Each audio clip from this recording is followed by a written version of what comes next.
Les récentes déclarations d'Isabelle Charles, ex-professeure de chant de la Star Academy, ont fait grand bruit. D'après son interview accordée au journal La Montagne, la victoire de Grégory Le Marchal en 2004 aurait été décidée par la production de l'émission. Vous engagez Grégory, ensuite, ceux qui vont aller en face de lui. Au lieu de recruter une Céline Dion anonyme, ils ont pris une Lucie ou un Mathieu qui avait du talent, mais pas autant que Grégory. A-t-elle balancé? Il ne fallait pas plus pour relancer le débat sur un éventuel trucage du télécrochet culte de la Une, déjà initié auparavant par Georges Alain, candidat de la saison 2.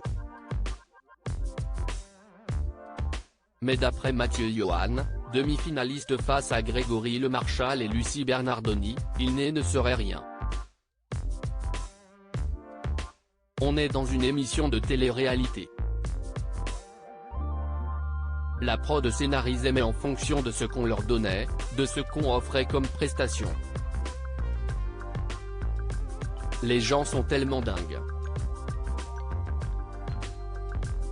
Ils pensent que tout est organisé, a-t-il déclaré auprès de Pur Charme. Il l'assure, il y avait une vraie place au hasard.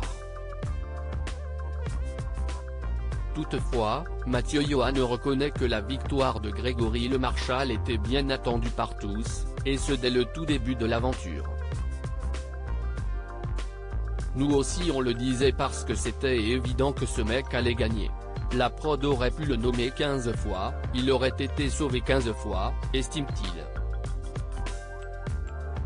La production avait donc la possibilité de rajouter son grain de sel dans le déroulé de l'émission. L'ex de Clémence Castel se souvient d'ailleurs que l'année suivante, elle aurait tout fait pour empêcher Magali Vahe de remporter son édition. La prod ne voulait tellement pas en saison 5 que Magali Vahe gagne qu'ils l'ont nommé tout le temps, révèle-t-il.